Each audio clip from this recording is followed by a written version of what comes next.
Gravando. Vamos.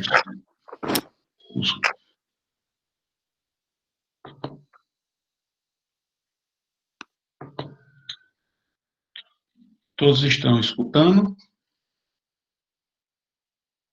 Alô? Ok. Ok. Então vamos lá. E tá tudo aí? Já estão vendo o slide, né? Perfeitamente, pastor. Perfeitamente, irmão Ricardo. Então tá. Senhor Deus, muito obrigado por tudo que o Senhor tem feito, Senhor. Muito obrigado porque Tu és bom e a gente sabe disso, Senhor, porque Tu morrestes na cruz por nós e a gente está aqui aprendendo um pouco mais de Ti. Obrigado por tudo que Tu tem feito e abre nosso entendimento para que a gente entenda o que Tu queres que a gente entenda. É assim que eu oro, em nome de Jesus. Amém. Então, essa é a 9ª aula já de 10 do livro de Gálatas, portanto, a penúltima aula, que é da Escola de Liderança e Ministério da Primeira Igreja Batista de João Pessoa. Eu sou o professor de vocês, Ricardo. Nas últimas 3 aulas, a gente estava estudando o que Paulo chamou de obras da carne e fruto do Espírito. Então, nós já vimos todas as obras da carne, todo tipo de pecado, e que a gente viu que Paulo disse assim, e coisas semelhantes a essas, não façam. Quer dizer, ele nominou 15, mas tem mais. E para combater essas 15 obras da carne ou pecados, ele citou 9 frutos do Espírito, né? E a gente já viu os 4, e hoje, nessa aula, a gente vai ver Marrautina, Cretóstes, Agatóstenes, Plautes e Ecrateia. É um nome esquisito, mas é por aí. Vamos ver o que cada um quer dizer. Então, veja, a primeira coisa que vai acontecer é que a palavra agatóstide e crestóstide, que é bondade, benignidade e ternura, são muito próximos. A ideia que um tem tem uma pequena diferença, a gente vai ver.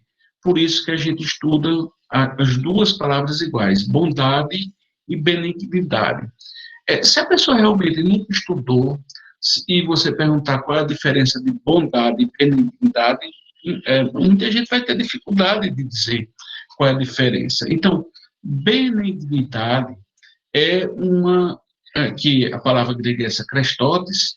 A benignidade é a pessoa ter um coração aberto, um coração que transborda de generosidade. E a pessoa é uma pessoa boa. Veja, tem hora na vida da gente, mesmo a gente antes de ser crente, a gente encontra com pessoas que você termina de conversar com ela, você diz assim, rapaz, aquela pessoa tem um coração bom. Assim, você sente, são pessoas generosas, que às vezes nem conseguem colocar em prática o que o coração dela manda, por alguma razão financeira, qualquer outra impedimentos, mas enfim, mas essa benignidade tem a ver com o coração da pessoa, sabe? Barclay, ele diz que é uma doçura de gênio que deixa as outras pessoas tranquilas. A pessoa benigna chega perto de outra e deixa a pessoa tranquila. É uma pessoa que recua só na ideia da pessoa provocar dor na outra pessoa, a pessoa já recua, né? E Deus é assim, Deus é benigno, tanto que a gente vê em Lucas dizendo que amai, pois, a vossos inimigos e fazer o bem, e emprestais sem nada esperardes, e será grande o vosso galardão, e sereis filhos do Altíssimo, porque ele quem? Deus, o Altíssimo, ele é benigno até para com os ingratos e maus. Então, veja, essas palavras são de Jesus. Ele tá dizendo assim, que Deus é benigno. Então, é a qualidade de Deus, o coração de Deus é benigno, né? Então, tem muita proximidade dessa benignidade com bondade. São como se fossem duas palavras gêmeas, que dá para... Inclusive, tem hora que, na Bíblia, os tradutores, tem hora que o certo era usar benignidade, e alguma Bíblia tem bondade, porque são muito próximos. Tito 3,4, dependendo da sua Bíblia, você vai lá encontrar benignidade ou bondade, mas quando aparecer a benignidade e o amor de Deus, nosso Salvador, para com os homens. Quer dizer, a palavra, se fosse bem fiel ao grego, talvez seria melhor a tradução benignidade, mas é tão próximo que algum tradutor quis usar bondade, né? Outra hora que a Bíblia da gente mostra diferença, é assim, o autor querendo, o tradutor usando uma ou outra coisa, está lá em Romanos 2. Ou despreza tuas riquezas, da sua benignidade e a paciência, longanimidade, ignorando que a benignidade de Deus te leva ao arrependimento. Paulo está perguntando isso. Então, tem hora que o autor está no repetir benignidade, ele bota bondade em uma, benignidade, porque é muito próximo, né? Mas há uma pequena diferença, né? Qual é a pequena diferença que existe? É porque benignidade está na mente e no coração da pessoa, e a bondade é algo que a pessoa já fez. Então, a pessoa tem o coração bem bom, aí fez a bondade, a ação. É possível até a pessoa ser ruim, não ser benigno, mas por alguma razão ela fez uma coisa boa para outra pessoa. Então, é possível, mas a benignidade normalmente anda junto com a bondade, né? Então, a benignidade está no coração e a bondade está no ato de fazer a coisa, a prática, né? Então, no final das contas, a gastar-se, né, que é bondade, tem um pouco mais de significado do que benignidade, né? E então, o que é bondade? Depende do contexto que a palavra é usada. Benignidade não, sempre é do coração. Mas bondade pode ser usado com outro sentido. Veja, o Barclay, para mostrar a gente que tem diferença, ele usou esse caso aí, assim, só para explicar, para você entender a diferença. Veja bem, você diz, aquele animal é bom, aquele animal, mas é bom como? Depende. Se o animal foi criado para alimento, então ele só é bom se ele estiver gordo. Se o animal for criado para reprodução, ele é o reprodutor, ele só vai ser bom se ele tiver pedigree. Se ele foi criado para uma corrida como um cavalo, ele não vai ser bom se ele for gordo. Então, ele vai ser bom se os músculos dele tiver, ele for magro, o músculo dele estiver bem. Então, por isso que bom depende, bondade depende de como é usada a palavra.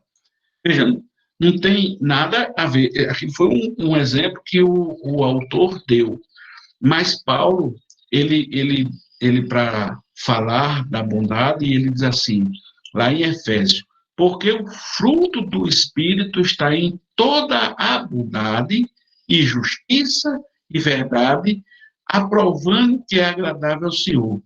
Ele junta a palavra bondade na mesma versículo com justiça e verdade, para você ver que bondade tem a ver com justiça e tem a ver com verdade.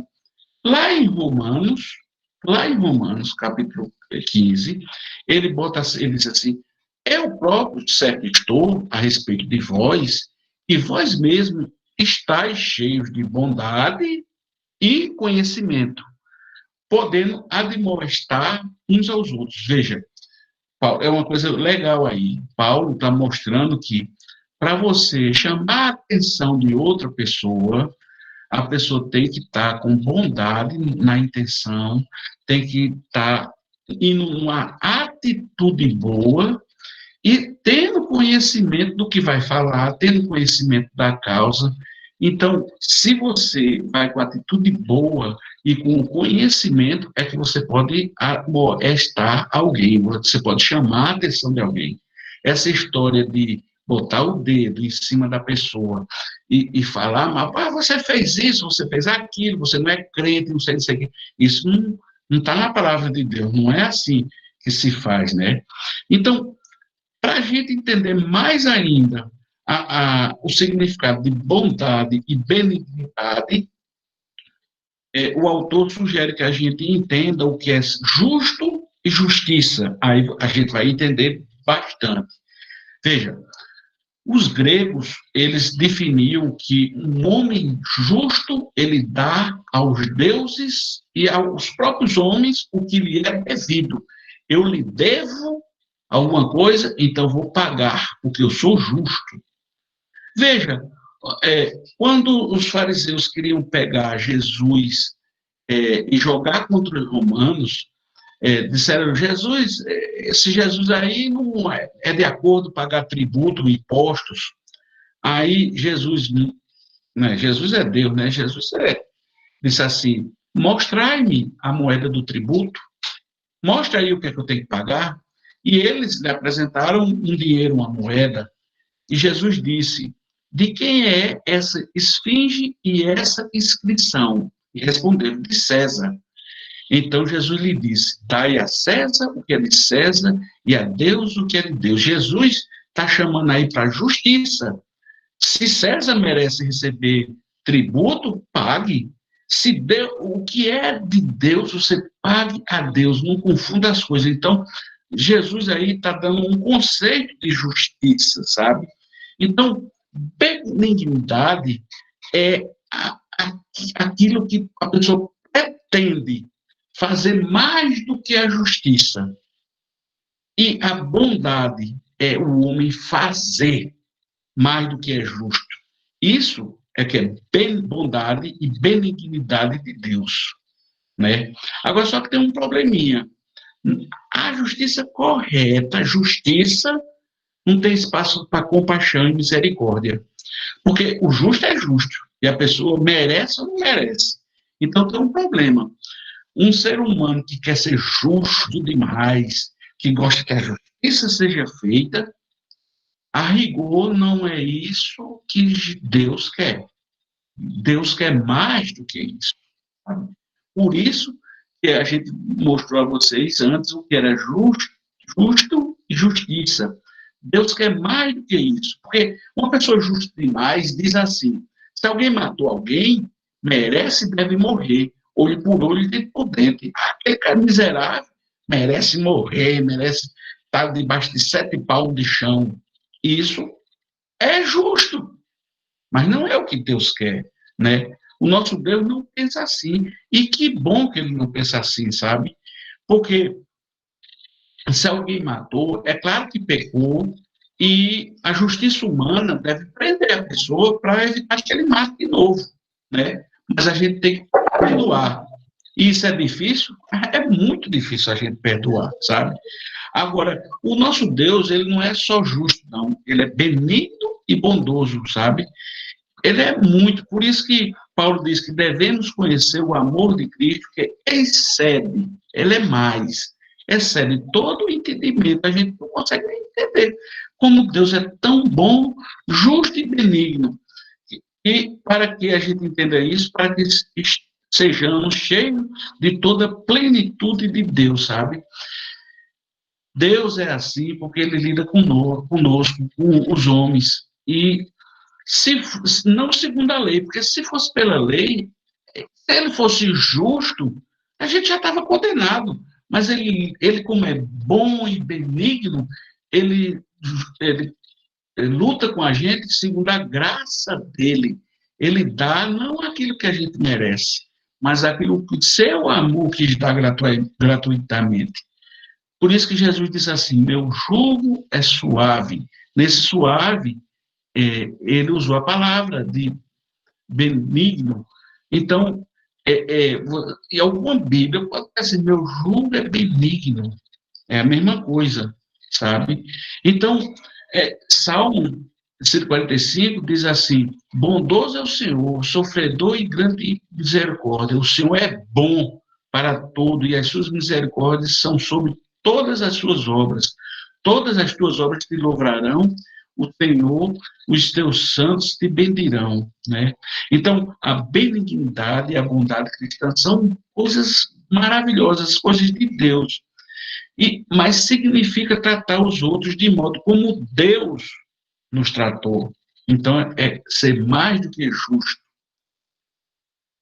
A terceira palavra que a gente aprende é praus, que quer dizer mansidão e humildade, né?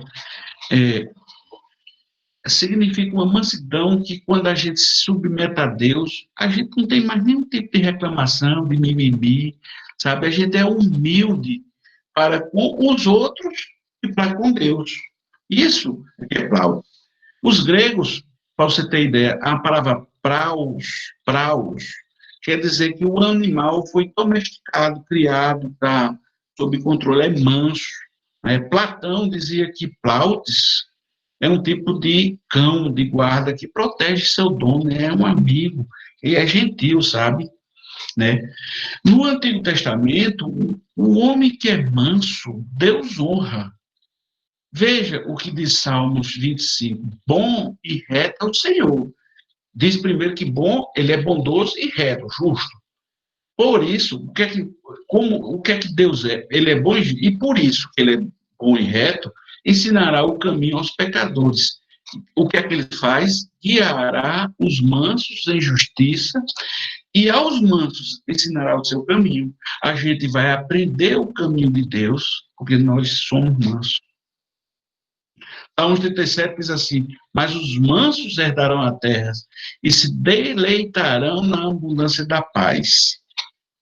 Jesus, no Sermão do Monte da Montanha, em Mateus 5, ele cita o Salmo 37, porque ele diz assim, bem-aventurados os mansos, porque herdarão a terra. Ele está citando o Antigo Testamento, né?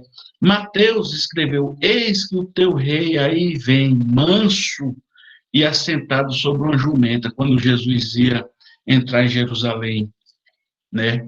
Paulo escreveu assim, rogo-vos, pois eu, o preso do Senhor, que andeis como és digno da vocação com que fosse chamado, com toda humildade e o quê? Mansidão. E humildade e mansidão, para quê? Suportando-nos uns aos outros em amor, né? Então, prautes é uma qualidade do próprio Jesus Cristo, né? Jesus disse, lá em Mateus, diz assim, tomai sobre vós o meu jugo e aprendei de mim, porque sou manso e humilde de coração, né? Paulo, aos Filipenses, diz que Jesus, sendo em forma de Deus, não teve por usurpação ser igual a Deus, mas esvaziou-se a si mesmo, tornando-nos a forma de servo, fazendo-se semelhante aos homens. E achando na forma de homem o quê? Humilhou-se a si mesmo, sendo obediente até a morte e morte de cruz. Essa mansidão e ser humilde é uma característica do próprio Jesus. Infelizmente, as pessoas pensam que... O som está baixo. Está baixo? O som está baixo. Som. Aumentou aí? Som? Não, o som está ok. Para mim está bom o som também. Está ok o som. Rainha, saia e entre de novo, porque às vezes acontece isso. A senhora sai, desliga e mas os outros volta. estão reclamando também. Tá. Bom, eu vou falar mais alto, então, para os outros que... Então, infelizmente, a palavra mansidão, humildade, hoje em dia é uma coisa que a pessoa pensa que é baixar a cabeça, quer ficar subserviente. E Deus não é. Essa mansidão não é ser subserviente, é tratar de ser manso, de não cometer maldade, sabe? Quando a gente tem uma contrariedade, uma briga em família, marido e mulher, pai e filho, mãe e filho, tem uma contrariedade, o tom da nossa voz quer aumentar, sabe? A gente quer gritar, isso acontece comigo, e eu tenho certeza que é com a maioria. E Prautes é o contrário de você se exaltar. É uma mansidão a toda prova, sabe? Paulo diz lá em 2 Timóteo, e ao servo do Senhor não convém contender, mas sim ser manso para com todos, né? Então, Prautes é ter um espírito submisso a Deus e bom para seu próximo, sabe? As pessoas mansas são bálsamo na vida dos outros. No jeito de falar, no jeito de abraçar, transmite paz e pode até aliviar a dor, sabe? Então, e lá em 1 Coríntios, Prautes aparece junto com ágape, né? Que quereis? Paulo está perguntando aos coríntios. Irei ter convosco com vara ou com amor e espírito de mansidão? O que vocês querem, né? Então, o amor é ágape e o espírito de mansidão usa Prautes, né? Então, Prautes é 100% diferente do que a gente viu obra da carne da semana passada, que era tumos, que é ira, raiva e mau gênio, sabe? Essa mansidão, essa humildade é um poder dado pelo Espírito Santo que tem a força de transformar tudo. Tanto que Provérbio diz assim, que a resposta mansa desvia o furor, mas a palavra ríspida desperta a ira. As duas outras palavras são bem parecidas também. Encatré e maroquia. Vamos ver lá. Encatré quer dizer domínio próprio, temperança. Né? Essa palavra era usada na Grécia no sentido de quando você tinha atleta olímpico, sabe? Aquele que precisava fazer, cuidar do corpo, fazer exercício. E hoje em dia também, os atletas olímpicos, para serem atletas de alto padrão, eles precisam ter um domínio próprio muito forte para poder treinar, sabe? Paulo usa aí, ó, veja, em 1 Coríntios, não sabeis vós que os que correm no estádio, os corredores, todos, na verdade, correm, mas um só leva o prêmio, correi de tal maneira para que o alcanceis. E todo aquele que luta, de tudo se abstém. É assim, é um controle. Eles o fazem para alcançar uma coroa corruptível, mas nós, uma incorruptível, né? É você se conter, até da parte sexual. Paulo fala em 1 Coríntios, digo, porém, aos solteiros e às viúvas, que lhe é bom ficarem como eu, solteiro. Mas se não podem conter-se, ele usou a palavra de domínio próprio, casem-se, porque é melhor casar do que se abrasar-se, né? Também era usada essa palavra na Grécia mesmo, com os reis. Os reis tinham que ter domínio próprio, no sentido de eu não posso colocar as minhas obrigações, as minhas vontades próprias acima das vontades do povo. Então, eu tenho que ter domínio próprio para não me deixar influenciar. Tu imagina os políticos, não é só do Brasil, não, é de todo canto, sabe? Mas lá na Grécia era isso, você não podia botar os seu gosto pessoal para administrar o governo, você tinha que ter domínio próprio para pensar só no povo. Eu adoro o pastor Alexandre Ximenes, foi quem me doutrinou logo quando eu me converti. Ele tem uma forma muito engraçada Mas é impossível você não saber o significado do que é temperança, do jeito que ele fala, sabe? Quando você compra um ferro para construir uma casa, você compra ferro duro, que é para você fazer a coluna da casa. Esse ferro duro, se você tentar dobrar, ele não dobra. Ele não dobra, ele quebra. Se você precisar realmente dobrar esse ferro duro, sabe o que você faz? Você esquenta no maçarico e bota numa caixa de areia. Você esquenta para esfriar devagarzinho. Você esquenta no maçarico, bota numa caixa de areia para esfriar devagarzinho. E assim ele vai se temperando. Ele deixa de ser ferro duro e se transforma em ferro mole. Ele vira um ferro temperado e ele dobra. E ele diz assim, pronto. Ele faz assim, pronto. O ser humano não pode ser esquentado, de dura cerviz. Ele pode ser aquele que não abre mão de nada, que se irrita com tudo, porque sabe por quê? Porque se quebrará facilmente.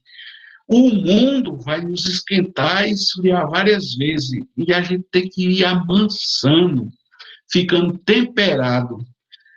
Ele termina assim, é melhor dobrar do que quebrar. Esse dobrar, minha gente, é ter esse fruto, é temperança.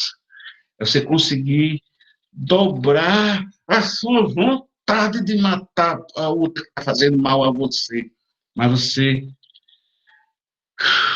dobra, tem temperança para isso, sabe? Aristóteles dizia que hecateia é a capacidade de refrear o desejo pela razão, é a vitória sobre o desejo, sabe? Pedro diz que e vós também acrescentai vossa fé à virtude, e a virtude é a ciência, o conhecimento, dependendo da sua tradução. E a ciência, o conhecimento, a temperança, e a temperança, a paciência, a piedade, o amor fraternal, a caridade.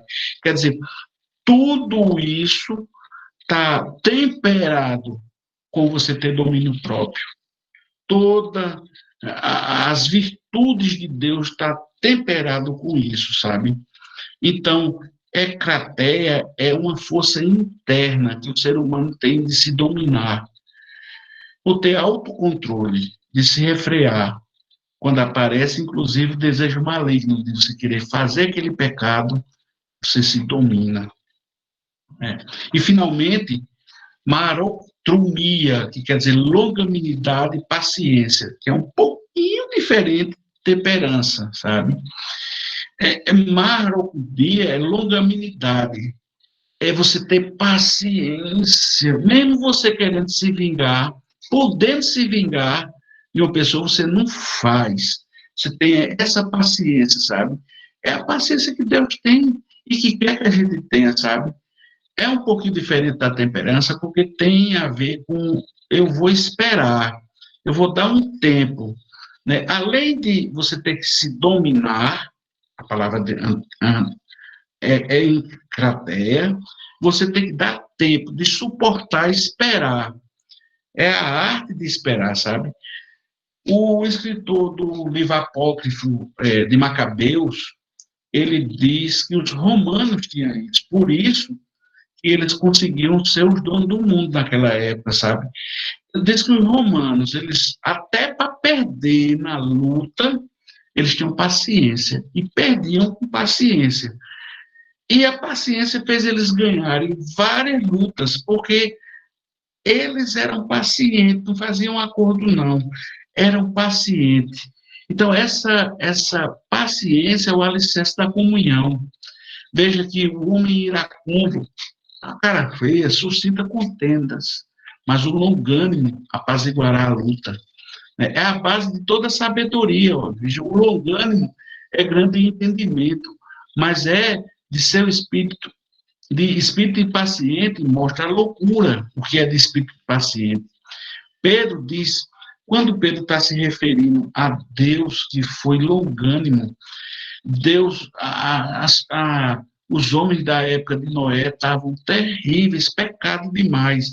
Deus esperou com longanimidade Noé construir a arca para se salvar 8 pessoas só. Mas Deus esperou. Veja, no outro tempo, o povo foi rebelde, quando a longanimidade de Deus esperava nos dias de Noé, quer dizer, enquanto Noé preparava a arca, na qual poucas, isso é, 8 almas se salvaram pela água. Está lá em 1 Pedro. Então, de fato, minha gente, se Deus não fosse longânimo, se Ele nos castigasse toda vez que a gente errasse, não sobraria nada da gente, sabe? Além disso, Pedro diz assim, ó, essa é importante. E lembre-se de que a paciência do nosso Senhor permite que as pessoas sejam salvas.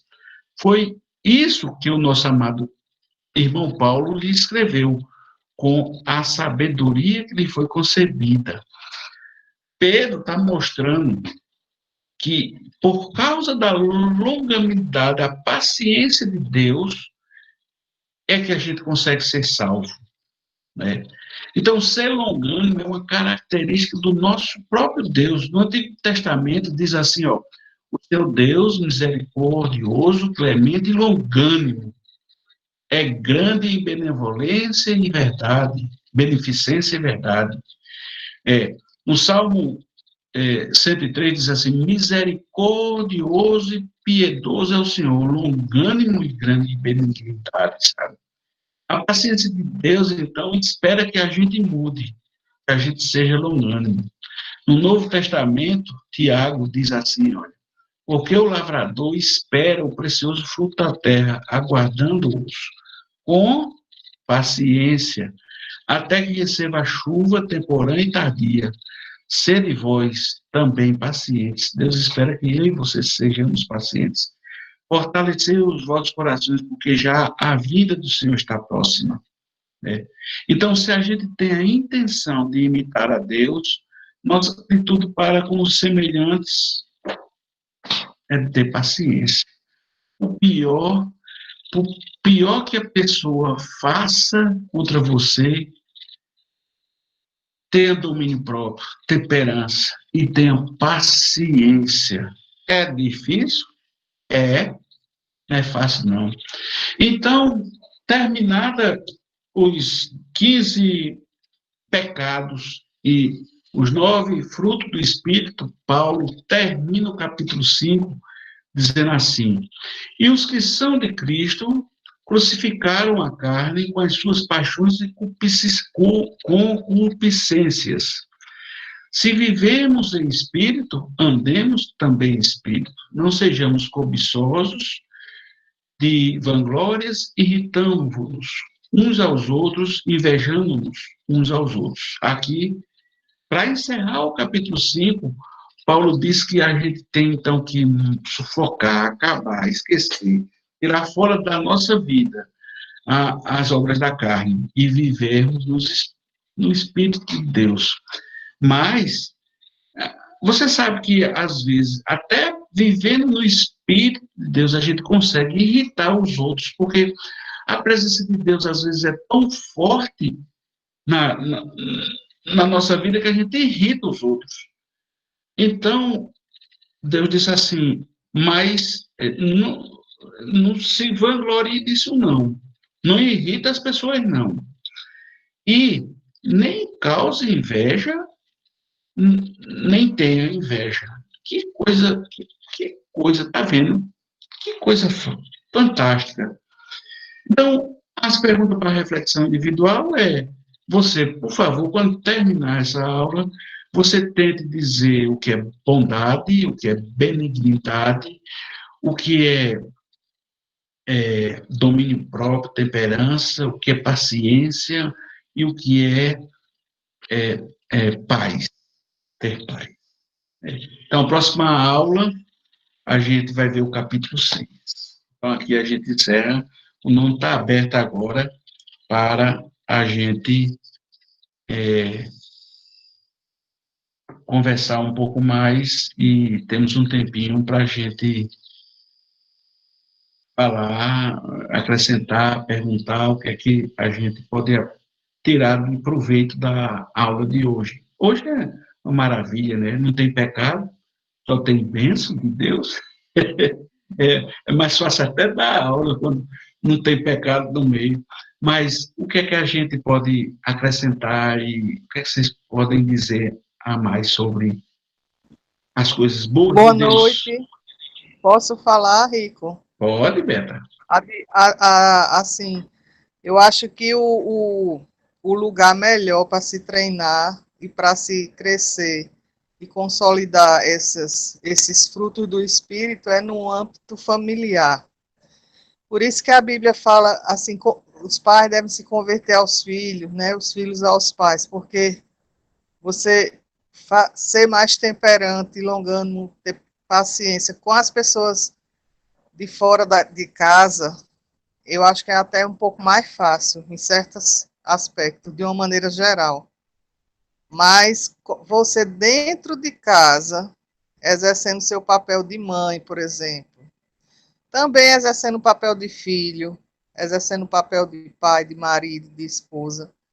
E eu acho que essa pandemia ela veio realmente assim para, de certa forma, diante da vontade de Deus, né?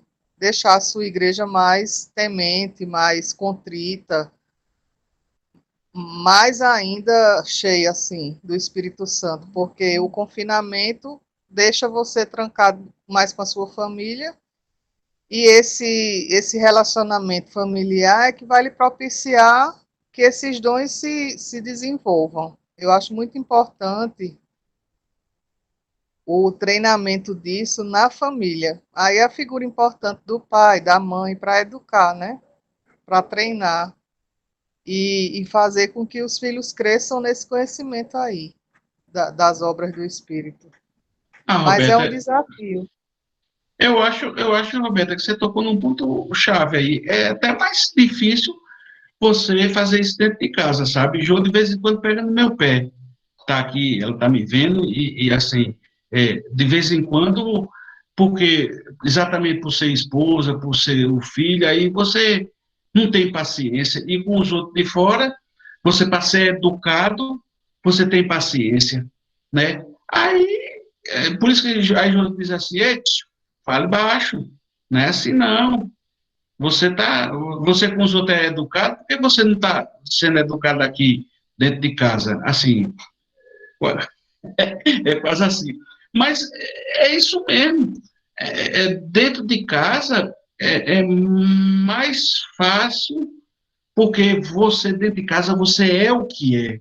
Não tem máscara, não tem nada. E, infelizmente, quando você está na sociedade, você se protege um pouco, você protege os outros, inclusive, um pouco. Então, existe. hum, Eu não sei nem dizer como, mas dentro de casa é mais difícil, Roberta. E cabe a gente, não só como pai, como filho, mas como irmão, como. É, a, o fruto do Espírito é para ser vivido 100% do tempo, em toda hora, em todo lugar.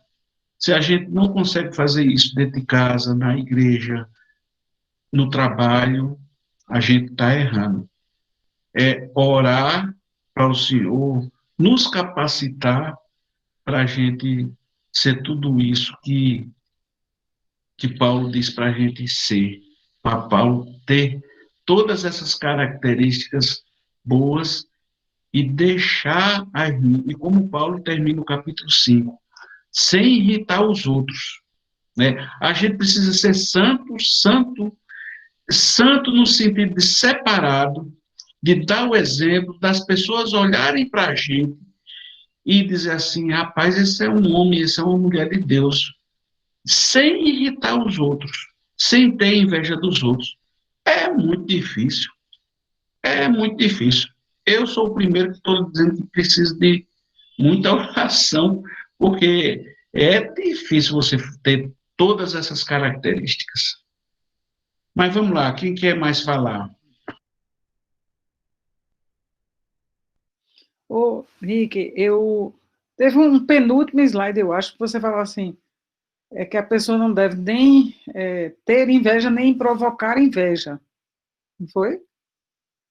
Eu acho Exatamente. que as redes sociais são o contrário de tudo isso, porque as pessoas ficam colocando a vida assim, né? Assim, inevitavelmente vai gerar inveja em alguém. Aquela foto linda, a vida maravilhosa, perfeita, né? Que a gente sabe que a grande maioria das pessoas só colocam os momentos bons e quando está tudo perfeito. Mas tem exceções, né? Mas, assim, de certa maneira, acho que provoca inveja em muita gente, né? E existe até uma doença realmente diagnosticada nos Estados Unidos, pelo órgão lá, que é o FDA, que é a depressão do Facebook, que é você olhar a vida das outras pessoas, você numa, digamos, sexta de noite em casa, triste, chateado, chovendo, sozinho, sozinha, e lá a pessoa dizendo, eu estou não sei aonde, no melhor restaurante, a melhor comida, a melhor... Aí existe uma doença diagnosticada, que é a depressão do Facebook. Não é inventada, nem sou eu que estou dizendo. Ou seja, assim, as redes sociais têm essa capacidade de despertar um monte de sentimentos, assim, contraditórios, né, que nas pessoas, assim, e os jovens, que são a geração mais influenciada pelas redes sociais, muitas vezes se sentem deprimidos porque eles não têm aquilo que eles veem que os amigos têm, embora nem é o tempo todo, né, talvez nem seja todo o tempo, mas que ali sempre aparece nas melhores situações, uma vida muito perfeita, que a gente também sabe que ninguém tem a vida perfeita, mas que, pelo menos para a geração mais nova, está causando essa sensação de querer ter o que os outros também têm, né? Porque quando você não tinha a exposição, super exposição das redes sociais, você não sabia muito, sabia que o outro estava em Paris, mas não via. Agora você sabe e vê da mesma hora. E com o tal dos stories, né, que eu também faço, eu gosto, né, eu sou das redes sociais, aí é que você sabe e vê mesmo. Ou seja, para quem é equilibrado e tudo, isso não é problemático, não. Mas se a pessoa não for, ou madura ou equilibrada, né, e tiver uma, assim, uma certa fraqueza, ou tendência a ficar mesmo triste ou depressivo com o sucesso dos outros, aí vai ficar mal, né, nesse sentido. Vai ter inveja. Pois é, João. E o versículo é assim: não andamos no Espírito, não sejamos cobiçosos de vanglória. Quer dizer, não se vanglorie porque você anda no Espírito, não. Isso é uma coisa ótima, excelente. Mas Paulo está dizendo assim: não faça isso não irrita as outras pessoas, não irritando-nos uns aos outros, não irrite, e invejando-nos uns aos outros. Quer dizer, não é tanto nem para causar inveja, nem para ter inveja de ninguém. Agora, esse é um fruto do Espírito, porque assim, é difícil demais isso. Por isso que Paulo coloca como uma advertência para a gente que é crente e a gente tem o fruto do Espírito dentro da gente. É difícil. Quem foi que disse que ser cristão é fácil? Quem foi que disse, pastor Daniel? Quem foi que disse aí? O Ricardo. Provavelmente não sabia o que estava falando, né? Se disse. O Ricardo, a partir do que a Roberta colocou aí, da dificuldade da gente exercer isso, junto às pessoas mais próximas, tem aquele ditado, né, que a gente costuma dizer: quer conhecer alguém, come 1 quilo de sal com ele, né? Você vai saber exatamente quem é a pessoa. Aí eu me lembro de uma história que o filhinho chegou para o pai e perguntou assim: pai, o que é um cristão? Aí o pai, todo, né, didático, pedagógico, né, assim, talvez fosse até professor também da Elim, não sei. Aí falou: meu filho, ser cristão É você ser uma pessoa que tem domínio próprio, uma pessoa que é paciente, uma pessoa que é longânima, uma pessoa que ama, uma pessoa bondosa, uma pessoa cheia do Espírito Santo. Aí o filho fez outra pergunta para o pai. Pai, o senhor conhece algum cristão?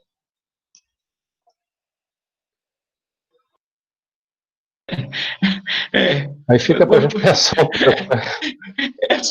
Essa aí foi excelente, sabe? Mas, pastor, aí essa sua história é excelente e foi claro que foi uma contextualização, mas é excelente para puxar nossas orelhas, a minha, a sua e a de todo mundo que está aqui, para saber que essas coisas são difíceis mesmo, mas a Bíblia diz que nosso objetivo é Cristo, né? Nosso alvo é Cristo, e se nosso alvo é Cristo, e se ele é paciente, se ele é longânimo, e se nós temos que imitar ele, então, assim, esse fruto do Espírito que nós necessitamos faz parte, vamos dizer assim, do conjunto de conceitos que nós cristãos temos que ter, que buscar, que lutar contra a carne para poder conseguir. Paulo foi muito feliz assim, era gênio, né? E inspirado por Deus, aí um gênio inspirado por Deus, aí é que completa mesmo, mas é uma luta constante, é uma luta. Quem mais quer dizer mais alguma coisa, acrescentar? Ricardo, eu só queria também comentar que, como Paulo mesmo ensinou, está aí no capítulo 16, que vivam pelo Espírito, né? De modo nenhum satisfarão o desejo da carne. Nós sabemos que a busca nossa essa é diária. Eu entendo como fosse uma maratona. Nós temos que treinar todo dia para viver esses frutos do Espírito, né? É através dele que vai nos ensinando cada dia a gente crescer e ser melhor, mudando sua forma de agir, de falar, de praticar as coisas. Isso é uma constância. Eu acho que isso aí nós vamos até o final da nossa história buscando. Mas o importante é o que ele está dizendo, é que exercitem isso para que a gente possa mudar. E a gente percebe nitidamente numa pessoa que vem buscando a forma mesmo, o comportamento, o jeito. Quantas pessoas que a gente conhece que era rude no modo de falar, e você percebe a mudança nela. É uma busca que cada um de nós temos que praticar para que a gente consiga realmente, e desejar também, esses frutos, para que a gente possa mudar na nossa vida. E a experiência mesmo que a irmã Roberta comentou aí, eu acho isso fantástico, porque a gente percebe dentro da nossa casa a mudança a partir dos comentários que a gente vê dos próprios filhos, da esposa e vice-versa, né? Se não está havendo mudança, algo há de errado, né? Gostei, Alfredo. Quer dizer que é a nossa maratona, é a nossa corrida que Paulo falou, né? E engraçado que Paulo fala mesmo, né? Hoje a gente citou, né? E a gente tem que ter disciplina. Quando Paulo falou lá dos corredores, que comparou lá os corredores, Paulo sabia o que falava, porque ele estava falando para os Gálatas ficam bem uma área perto da onde havia as maratonas, as corridas, como as Olimpíadas, bem antigamente, não sei nem se chamava Olimpíadas, mas a maratona sim acontecia, e Paulo diz assim, olha, você se controlar mesmo, feito um maratonista, né? É um espetáculo. É um espetáculo, a palavra de Deus. E é uma luta, e a luta que você citou, que a gente tem que ter diária. Crucificar a carne diariamente, né, meu irmão? É difícil. Do espírito contra a carne, né? É difícil. Quem mais? Vai...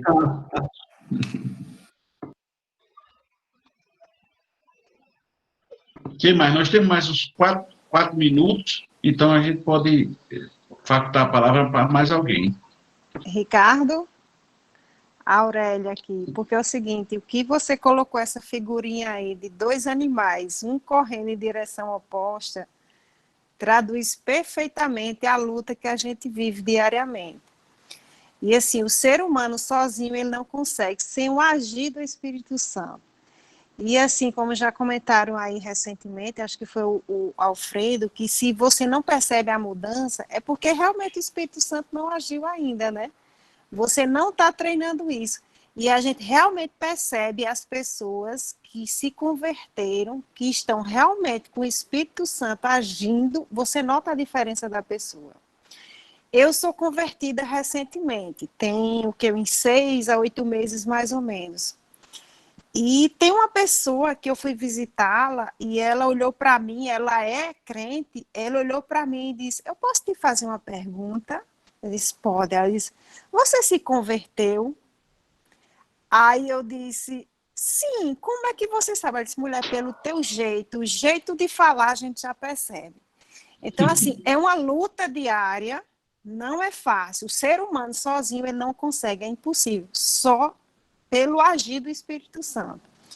E sem a ajuda de Deus, o ser humano é impossível. E a gente tem que se declarar fraco, entregar nas mãos dele e esperar que ele realmente haja.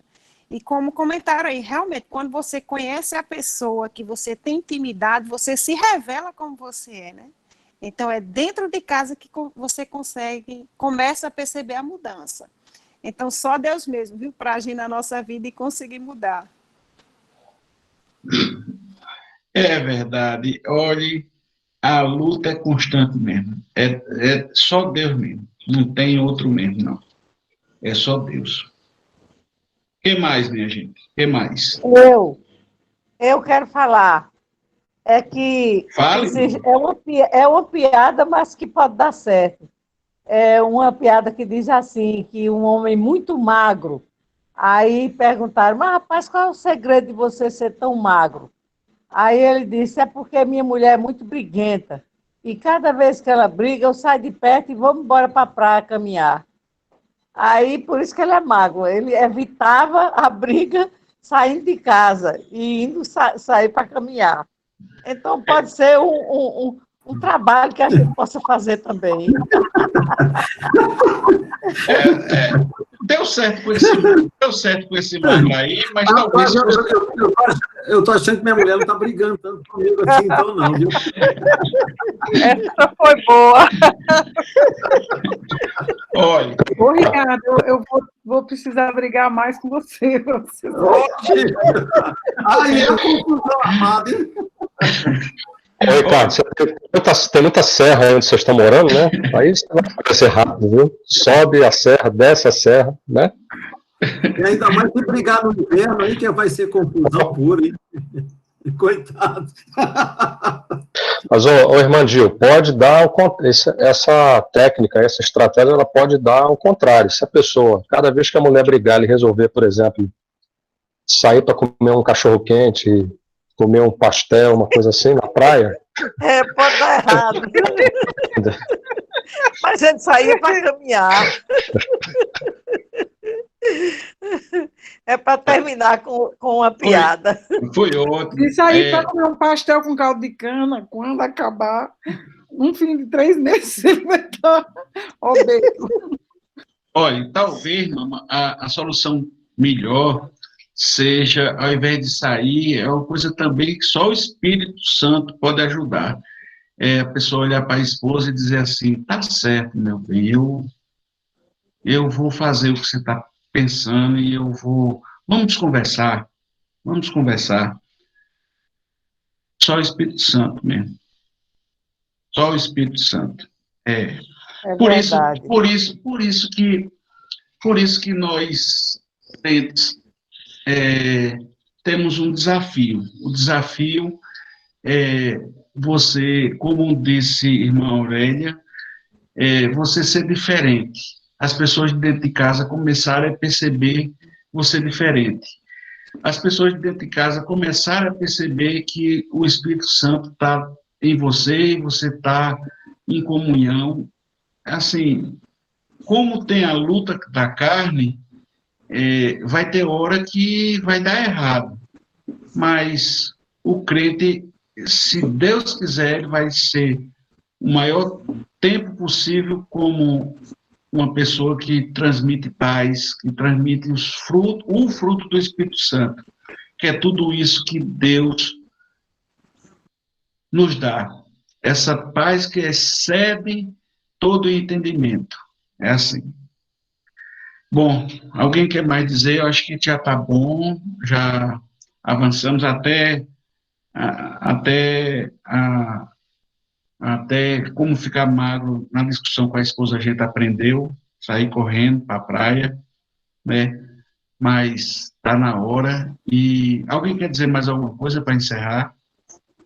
A última palavra.